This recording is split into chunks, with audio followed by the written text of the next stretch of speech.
Hi, everybody. Claudia here from Fluffy Cow Coffee. As you all know, we are the only coffee company in the country that supports farm animal sanctuaries, and we do this by having our week-long online fundraisers for a specific sanctuary every single week. And this week, we are with the lovely Davy from Cloven Heart Farm Sanctuary in Texas. Hi, Davy. Hi. Now, Davey, tell us all about Cloven Heart. How long have you been around? Where are you located? What your mission is, that kind of thing. Okay, yeah. For those who aren't familiar with us, we've been located in Texas, China Spring, Texas, to be specific, close to Waco. We are a fairly young sanctuary, so officially started rescuing in 2017. Registered as a sanctuary in 2018 and got our 501c3 nonprofit status in 2020. And then kind of like the reason for it, I mean, other than being a lifelong animal lover, just the reason for the mission behind Cloven Heart is just to give a voice to the voiceless, pretty much. Mm-hmm. And then to just also, there's so many opportunities to help animals, and that's an unfortunate reality. So we're really just about helping to make sure that the animals that are in need are found and helped and can learn to love their life, again, free from any kind of obligations to humans. Yes, that's great. And you might be young, but you've been at it 8 years, so you've had quite an impact. I mean, you've only been a 501c3 for 5 years, but 8 years is a good amount of rescue. Yeah, and this is our 8th year, definitely. But it's been a long 8 years. Oh, I know. I've been around 10 years. It's been a long 10 years. It's been a tough, it's been tough. This has been a tough time. The last 6 years, the last 5 years have been particularly difficult. But tell me about your residents. Well, I think our most popular resident is probably Charlie the cow. Right. And he's our oldest fella. He's 20 years old this year. Wow. And he is the reason we officially became a farm sanctuary, because he was just a cow that was a neighbor when we moved into this property. And he was getting sent to auction. All of his family had already gone, and he was refusing to go. And we thought that this was a wonderful opportunity to try and rescue him and save him from having to, have his life ended. Mm-hmm. So he is our most popular one. And I think all the ladies really like Charlie because he's super cute. And let's see. What is the lifespan of a cow? Typically, I guess you could be anywhere between 25 to 30 years, I think. Okay. Maybe, but we're really pushing it at 20 years. It's just uncommon for a cow to really 24 years is probably the more reasonable lifespan. Yeah. I mean, but cows typically don't get to live past 1 year old. So right. But he's an elder baby. Definitely. Yeah. So it's one of those situations where you can just see that starting to slow down a little bit. Yeah. And so tell me about some of your other residents. Well, we have a beautiful little mama pig. Her name is Tallulah, and she was a pig that was abandoned. Mm-hmm. And somebody just dumped her off in a wooded area behind a neighborhood. And the neighborhood was really unhappy having her around because she was being a pig and rooting up their yards, and they didn't like it.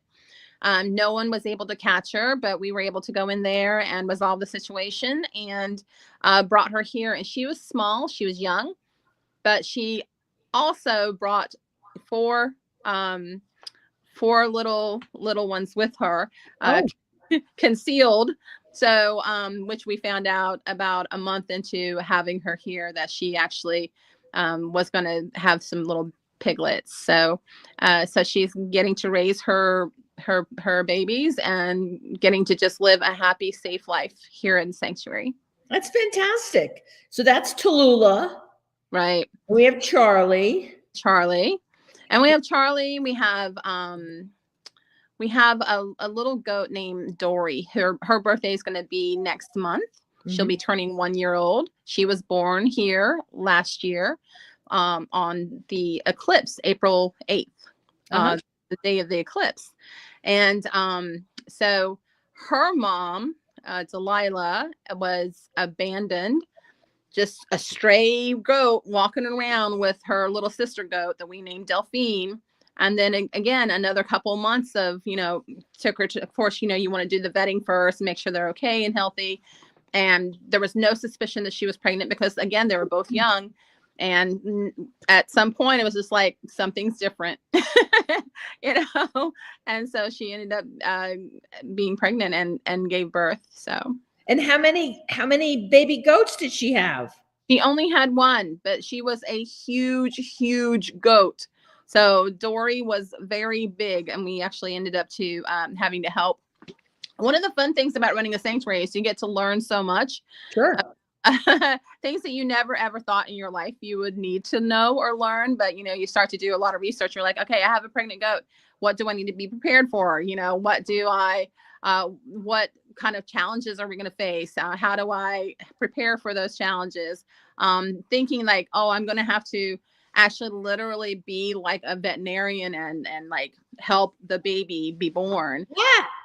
Yeah, what my daughter did. And I was the I was the assistant, hand me this, and I was there doing that and filming. But to be present for that moment was really wonderful, because the nice thing about a baby that's born in sanctuary is that they don't ever experience the kind of fear or the kind of neglect, or even the kind of abuse or use, negligent use, like their parents had to face. So they're just happy. They're just wild and free. Yes, happy. And can you see I wonder if the baby's happiness rubs off on mom? Oh yeah. Delilah is a happy girl. She is become a lot more trusting, definitely, since having her baby, and I think she's happy. So that's great. At least I sing her own little special Delilah song to just make sure. I check on her and I'm like, hey there, Delilah, are you happy living a Cloven Heart? So I sing her a little weird little song, just me and her when we're together. That's great. Yeah. Now, how many residents total do you have? Under 100. Well, geez. What are the species? And well, we've got a little bit of everything. And I think that's one of the things, one of the challenges when you're an animal lover, because you're like, so many animals breeds are in need. You can choose to either specifically hone in on just one breed, or you can, just whoever is in need and help. So we do have kind of a little variety, definitely. So we have cows, we have horses, we have goats, we have sheep, we have pigs, we have hogs, we have chickens and geese. So that's just a little. Yeah. And how big is your property? It's just like about 5 acres. Now, do you feel like you are maxed out in your capacity? Incredibly maxed out. It sounds it. Yeah, we get calls all the time about, can you take and can you help? And we're like, no, we just don't have any room. We don't have room. We don't have the space. We don't have the facilities like housing and fencing and that kind of thing. So yeah, definitely, we had to stop rescuing there for the last couple of years, just because we reached a limit where we wanted to make sure that the animals that currently live here are happy and have the space that they need so that they can do well. Now, couple things. Do you, as I remember, there is a property next to you that is not being utilized in any way? No.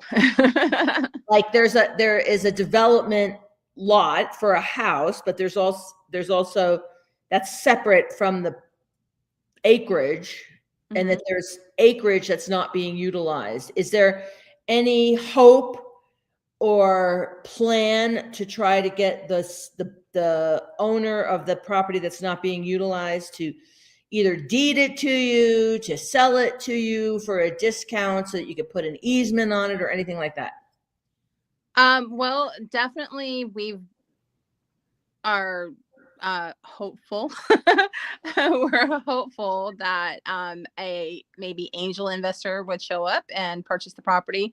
The property is perfect and ideal for livestock, because that's where Charlie used to live with his cow family prior to coming to Sanctuary.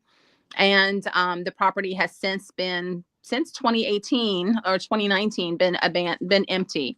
So no one has used it. And because there's a lot of development going on around us right now, that particular land is not worthy of being developed on. So there's no opportunity there for a developer to swoop in and build 50 to 100 houses and try and make some money. So it would be perfect for us to be able to have that property to be able to grow and create wonderful programs for the community to come in, like community gardens and such. But yeah, we will be definitely looking into ways that we can find to get that secure that property for Cloven Heart. Well, the thing is, it's just such an opportunity, right? Yes. It's so crazy. I mean, there are so many sanctuaries that are bursting at the seams and don't have an ability to expand. Like they're maxed. That's it. You have this crazy opportunity if we could just figure out how you can take advantage of the opportunity. Right. When you can, like, isn't it like 5 acres? How many acres? Next 55. I mean, that would be an extraordinary sanctuary. Good. So we have to get the word out and think of how we can acquire or somehow get access to that land, because it would make such an impact on you, on your sanctuary, on the animals. Yes, for the animals here, for future rescues, to also create like educational programs and events for our community to build empathy and respect for farmed animals. I mean, to have for people to have an opportunity and a place to go to be back outside. Yep. Everyone, a very wonderful leisurely activity is just to be outside, sit and watch animals. Absolutely. And just be around animals. Right. And the opportunity for education. Yes. The opportunity for community, the opportunity for community involvement. I mean, it's like a unicorn opportunity. It is. It's the dream. And it's just, something we've been working for and working towards. And it would just be a fantastic reality for sure. This is a crazy question, but maybe it's not crazy. But in Texas, in your area, are there organizations that purchase open space? Like we're in Utah, and in Utah, there are a lot of organizations that buy up open space to preserve land, to keep it from being developed. I think that there definitely are people who feel that same sentiment and believe in that. I think a lot of people are buying land for the purpose of developing. Sure, of course. Looked up into it enough to see who is preserving, who's buying to preserve. So, because we have two incredibly active, and also in our, luckily in Summit County, Utah, there is a lot of momentum for preserving land. So, like for example, what you're looking at right here. Okay. That's an agricultural easement on 40 acres of property right outside my door. And it's meaningful in Utah. So we got to get people in Texas to care. I would think it would be meaningful in China Spring.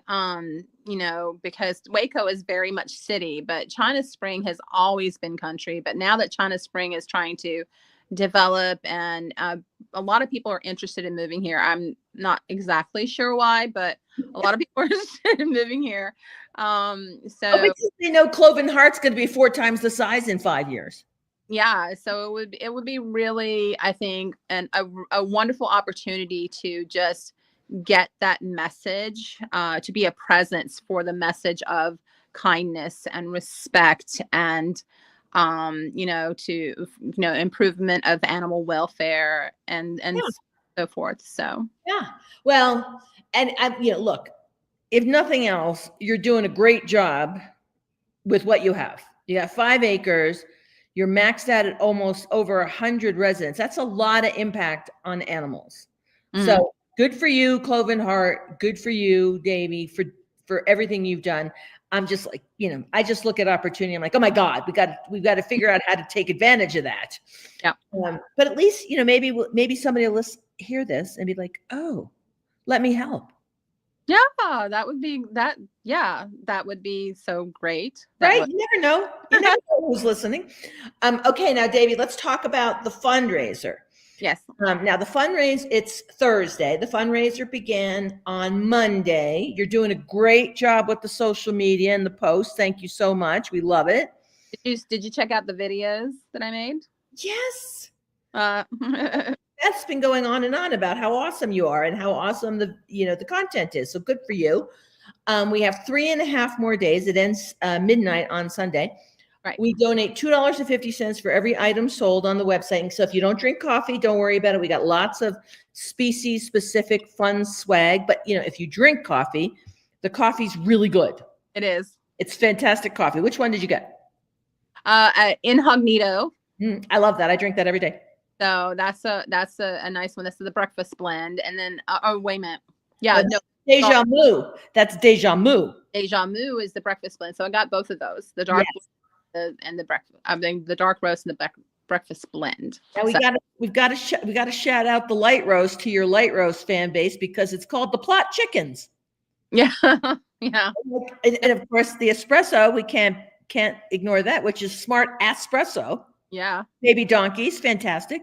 But anyway, $2.50 for every item sold, and we want to get the word out to get people to buy, because I want to write you a big old check. Now tell me what kind of impact like $300 would have on Cloven Heart. Oh, well, that could be used in a lot of different ways, but what we're really hoping for is that we can create some special yards for our mini pigs by the fencing, and so that everyone has an opportunity to have a larger space for running and sunning and wallowing. So during the day, so just to improve their lives, to make them a little bit happier, and to give them a lot more space than they have now. That's awesome. Yeah. All right, Davey, we have our work cut out for us. We have 3.5 more days. We're going to continue to get the word out. You're going to continue to get the word out. We're going to try to get your fan base and our fan base to buy, so we can help the little piglets have more room to hang out and play and wallow and sun and live their best life. Yes. Fantastic. All right, Davey, fingers crossed. Okay. Hope we just do a great job, and I look forward to Monday when I write you hopefully a big old check. Yeah, I'm looking forward to that. Awesome. All right, you have a wonderful weekend, and we look forward to working with you again probably next year. Yes, thank you. All right, Davey, you have a great weekend. Thank you. You too. Okay, bye. Bye.